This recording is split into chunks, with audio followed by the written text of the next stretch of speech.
ఇరు రాష్ట్రాల సీఎంల భేటీపై రాజమండ్రి మాజీ ఎంపీ భరత్ అభ్యంతరం తెలిపారు. కేంద్రం జోక్యం లేకుండా ఇరు రాష్ట్రాల ముఖ్యమంత్రులు భేటీ కావడంపై మండిపడ్డారు. తెలుగు రాష్ట్రాల ప్రయోజనాలకు భేటీ అయ్యారా లేక వ్యక్తిగత ప్రయోజనాల కోసం భేటీ అయ్యారా అని భరత్ ప్రశ్నించారు. తెలంగాణ డిప్యూటీ సీఎం భట్టి విక్రమార్క హాజరైనప్పుడు ఆంధ్రప్రదేశ్ డిప్యూటీ సీఎం పవన్ కళ్యాణ్ ఎందుకు హాజరు కాలేదని భరత్ ప్రశ్నించారు. రాజమండ్రి ఎమ్మెల్యే ఆదిరెడ్డి వాసు ఇచ్చిన హామీలు నిలబెట్టుకోవాలని భరత్ సూచించారు.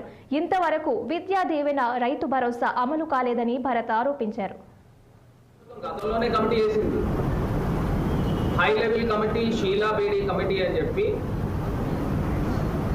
ఆ కమిటీ వేసిన తర్వాత ఆ కమిటీలో పలుమార్లు రెండు రాష్ట్రాలకి సంబంధించి చీఫ్ సెక్రటరీస్ పలుమార్లు మీటింగ్లు జరిగినాయి.